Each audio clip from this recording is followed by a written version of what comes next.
Welcome to Just a Cup on Believe, an organic conversation with the world's greatest athletes and the coaches that coach them. We're going to have a conversation just as if we were in a coffee shop having a cup of coffee. And today I have with me a very energetic young man, Brandon Miller.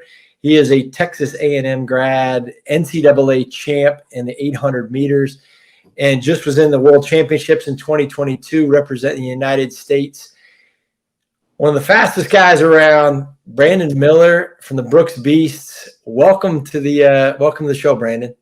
Thank you so much. It's a pleasure to be here. It's one of those things as an athlete. Some people blossom late in life. Some people, get it going at a very early age. And you at 13 years old, which is crazy to think at 13. You have the age group world record. And then you come back at 14 and you break that world record and you're in 151.23 as a 14-year-old, which if you don't know anything about track and field, that's insane. I wish I had college athletes run 151. You start off your athletic prowess at such a young age. That just what was that like? And I guess we'll start there. What was it like? Being a brand new teenager, you barely had whiskers on your face, I'm sure, and you're the fastest that's ever lived at your age. Yeah, it was crazy. I think when you're running that young, a lot of young kids even now are just ignorant to the fact of what they're doing. Mm-hmm. So for me, it was really, I was just going out there, just doing what my mom told me to do because she was my coach at the time, and just reaping the results of it, and not really thinking too much about it. I would much rather have was playing video games and hanging out with my friends. Right.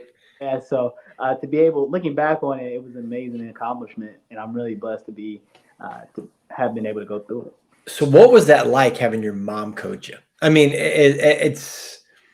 I personally, I never wanted to listen to my mom. It's like, well, mom, if mom tells me, then I'm going to do the opposite. That's kind of the reality of a lot of people.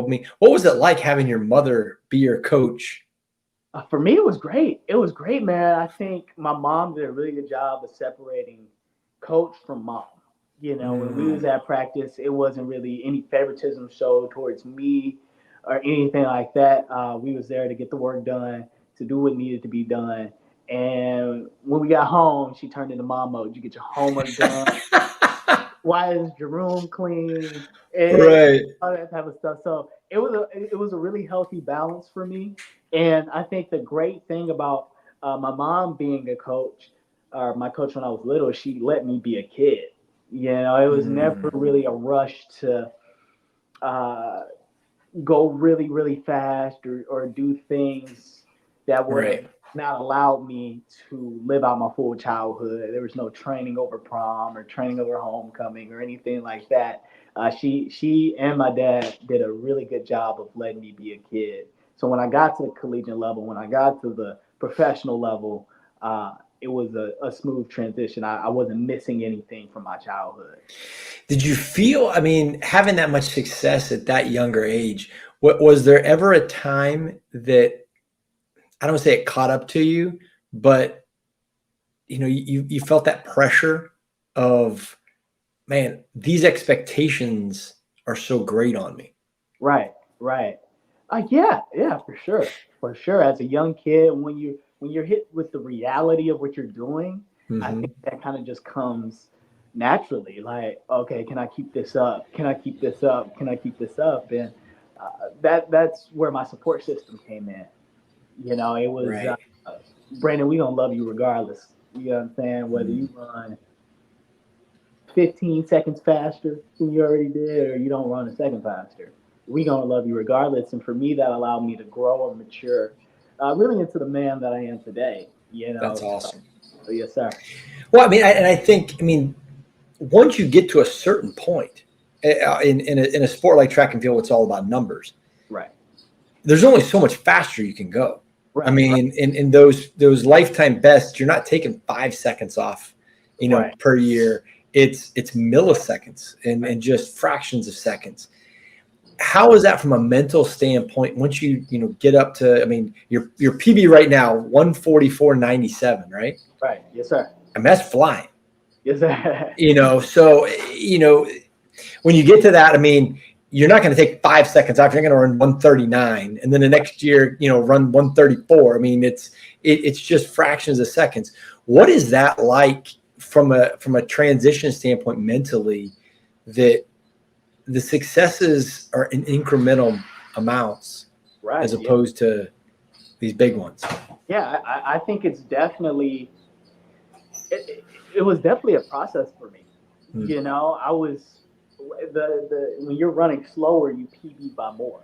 Right. You have those 5 second, 4 second personal bests, and I can remember back to my freshman year, um, I ran 1:49, like 1:49.8 or something like that, and then my sophomore year, I was expecting another big jump, and it didn't come.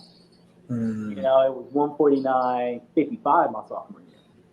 Right? Then my junior year I get hurt, and my senior year was COVID. So for me, it was like you come into high school running 1:49, and you're leaving high school running 1:49. It plays a toll on your mental, And Oh, absolutely. I go to college, and I was put in this environment where I had to grow. I was training with really good guys. I was training with Devin Dixon, Carlton Orange.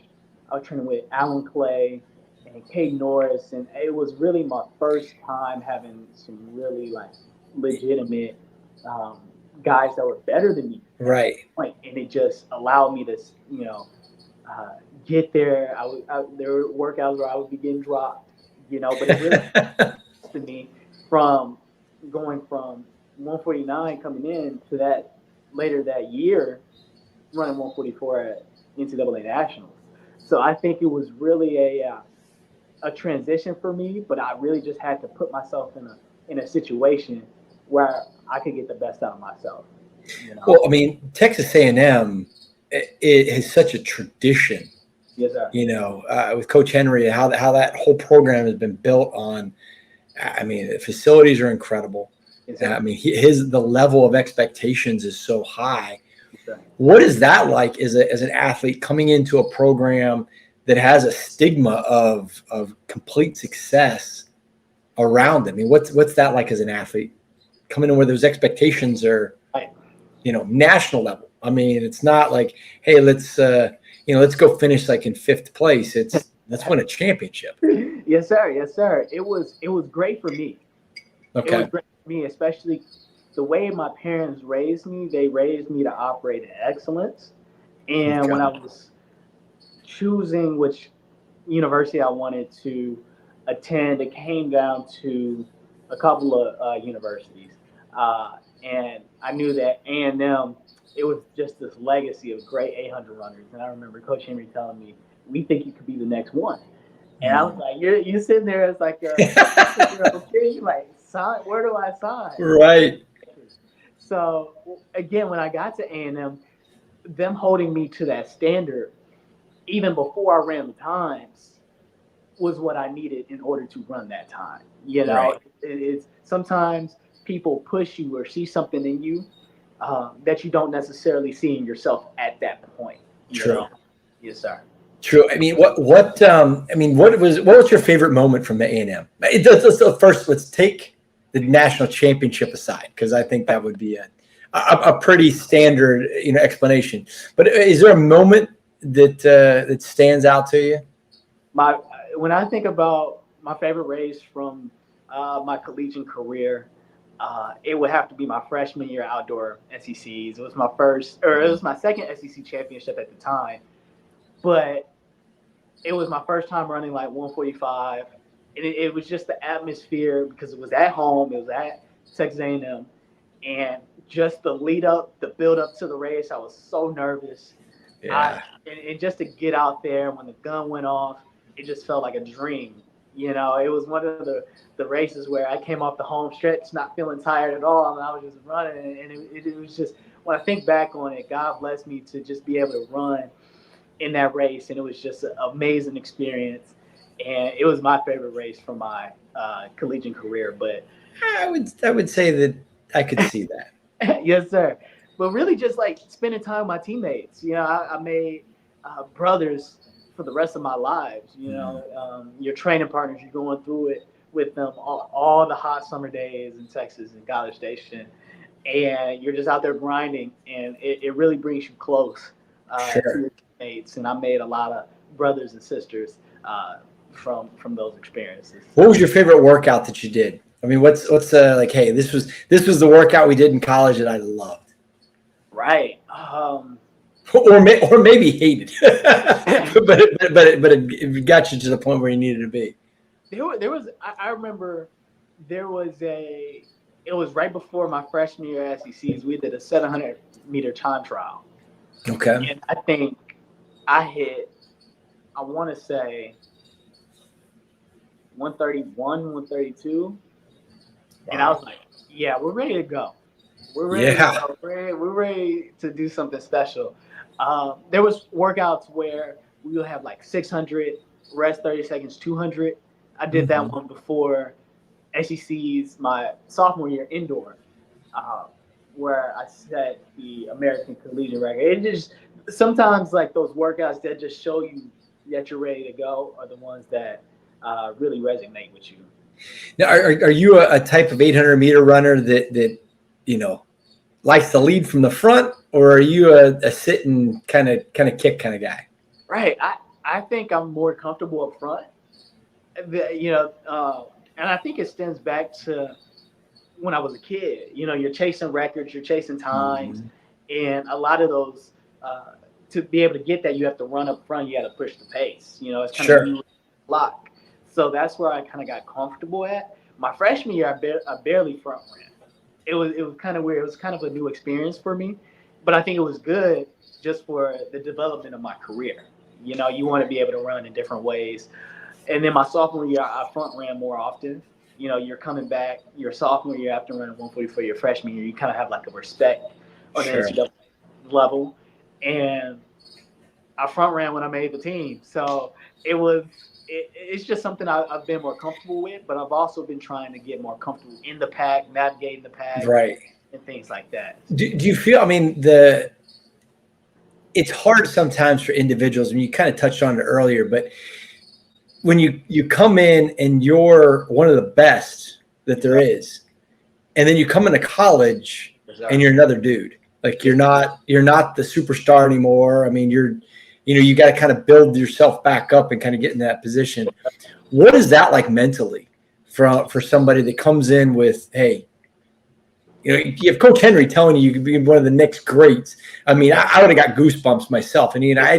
I had to coach against him, But I mean, but if he tells me that, I mean, I don't know what to do. But then you get there and you get in a race, and there's a lot of guys that are just like you. Yes, sir. What is that like mentally, kind of going into it? Well, it's a roller coaster. Mm. It's a roller coaster. My freshman year indoor, I didn't even make indoor nationals. Mm. I mean, it was top 16 that go. I was number 17. Oh, I was the first one out. oh, Yes. And then they brought that's me. like be last. Like I mean, the thought process. You won out. I mean, oh, Yeah, they brought me on the trip because I was an alternate for the 4x4. So I had to sit there at nationals oh. and watch like the 800, and I was like, man, I don't ever want to feel this feeling again. Mm. So the approach that I took outdoor was like every time I step on the track, I'm gonna take advantage of my opportunity because you don't know when it will end. So True, my true. freshman year outdoors, I remember stepping on the track. I started off at 150, 150. I got third in the race. It was a dual meet between us and Texas. I went 150, then came back the next week and went 148, like two.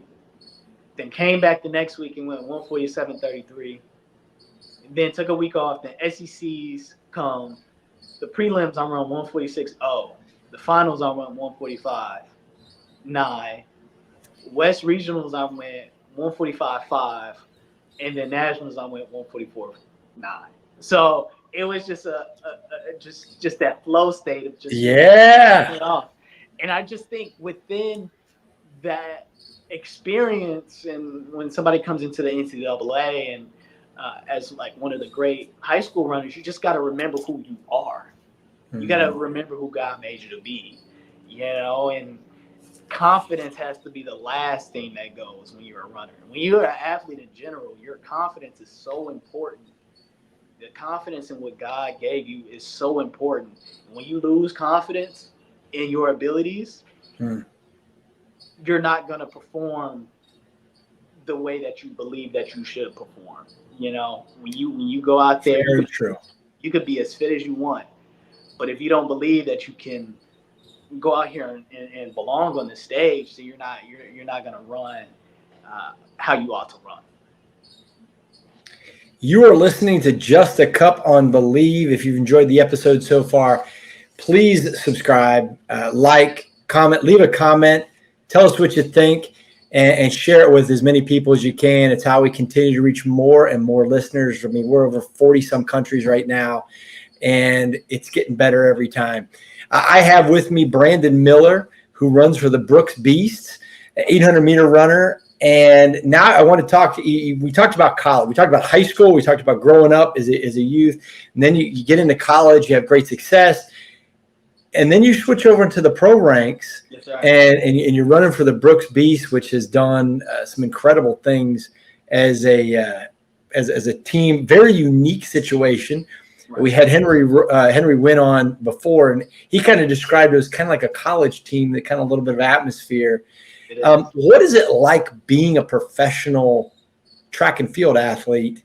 Right. I mean, people see the pro basketball players, they see the NBA players, they see NFL guys, but track and field is very different because it's not a typical team sport. What is it like being a track and field athlete as a professional? It's definitely different. And I think my first year being professional was last year, and when I moved out to Los Angeles. And it's so much different than college because so much falls on you. And I think that's what Brooks does a really good job in the college atmosphere, is the amount of resources they have to offer their athletes. So for me, I've been blessed to be able to be a part of the Beast and take advantage and have access to all of the resources they have to provide me, so that I can go out there and be the best athlete that I can be. Because I mean, in college, I mean, you've got the trainers, you've got sports medicine, you have all these kind of things, and you've got a kind of a purpose, because it's every week you're competing for the team, and you've got a team championship and so on and so forth. But in the pro ranks, it's if you don't run fast, if you don't win certain races, you might not get paid. Yeah. And if you don't make certain teams, you might not get paid. So, I mean, what do you do? What are you doing differently to kind of prepare yourself, maybe mentally or physically, than you did in college? Right. I think for me, it's just maturing, just continue to mature. I'm young. I'm 22 years old. I just turned 22 in January, and I've kind of been in front of everybody since I've been 18. Sure. Even before that, just high school and middle school and stuff like that. So a lot of people have kind of like watched me grow throughout my track career, and for me personally, it's just been the little things every single day that makes you a professional athlete. Okay, am I getting enough sleep? What am I eating? My pre-run, my post-run. It's just the little things that I've been able to take from different experiences that I've had that have allowed me to be the athlete that I'm hoping to be this year and in the years to come. So, I mean, as 800-meter runner, you're kind of in that. I'm not a sprinter. Yeah. But I'm not a distance runner. Sure. How many miles? I mean, do you run? Do you do mileage? I mean, how many miles a week do you run? Right, Danny definitely got me doing more mileage than I've ever done. I tell you. I think right now I'm around 30 or 35 miles a week. That's been the most I've ever done. So Right. yeah, no, Danny, he's definitely pushing me to where I need to be, and it's helped so far. I've the results that I've gotten this year have been pretty encouraging for myself. Um, and we just gonna keep it pushing, keep going forward. So. So in keeping your body, fit and keeping your body prepared, recovery plays a massive role into it. Yes, sir. Is there something that you do to help kind of regenerate yourself between workouts or practices or competitions? Yes, sir. And that goes back to the resources that Brooks has to offer. We have a full time trainer. Her name is Sarah, and she is amazing. She is amazing. The work that she puts in, the sacrifices that she makes for our team is incredible, and she uh, allows me to stay healthy. She allows me to um, go out there day in and day out, run, and come to her, recover. And again, it kind of goes back to like the little things, what you're eating. We have a nutritionist on staff. We have a Mm. chiropractor that we get to see. Dr. Cal is our nutritionist. Dr. Nick is our chiropractor. So again, Brooks does a really good job of taking care of us. So we're able to do What's your go-to meal? You said nutrition wise. I mean, what's your go-to meal right now? for what Like a post practice. You're getting done with practice. okay. What is something that you're putting in your body to fuel you to kind of get that regeneration going? Definitely protein, man. It's weird this year because joining Brooks and having multiple conversations with Dr. Kai, our nutritionist, has really changed the way that I view food. Mm. In college and when you're young, you know, I remember I would probably go to McDonald's or something when I after Of practice. course, You know, Subway, McDonald's. I mean, those are like college staples, right? yep, yep. Now I'm making sure I get my vegetables in. Uh, Definitely, probably some red meat, some steak, some chicken, Mhm. chicken breast, a steak, a little bit of carbohydrates, some rice. I love mashed potatoes, man. I absolutely love mashed potatoes. I know one of our staples for pre-run is these pancakes with these gluten-free pancakes. They're really Interesting. they're really good. Just a source of I could kill me some pancakes. I love some pancakes. breakfast is my favorite meal of the day, so I will always Amen to that. Amen to that. I will always be ready for some I see. I mean, now the nutrition company has gotten on board with Brooks, Yes, which I sir. think is an interesting, concept. Now it's very well known, phenomenal, supplement company. How has that kind of entered into your regiment for training? Yes, sir. All the supplements I take are from now. They What go to what's something that the nutritionists now have kind of put in your place? right. So one of the biggest things that I've changed this year is making sure I get protein right after I run. So the now protein powder, the whey protein, we mix a little Gatorade in there. It's the first time I've ever had that type of drink, but it's the first time I've Nice. had it. But it's fantastic, and it's just it's to have those resources, to have those now Mhm. just backing us and giving us those supplements and stuff like that. It just really takes a weight off of my shoulders Sure. to be able to, like I said, perform, give my body what it needs to perform the best that it can. What do you see, coming down the pipe? I mean, when's the next competition? When do you get things prepared? Because obviously the big goal is try to make the team Yes, in sir. Paris for the U.S. and having the experience of making Yes, sir. the team. What's next in the competition regiment to get prepared? Yes, sir. So we're going to. Um, I'm going to Texas Relays next week to open up in an 800. Um, Okay. that should be pretty exciting. Something I'm really excited about this year is the Oregon Relays.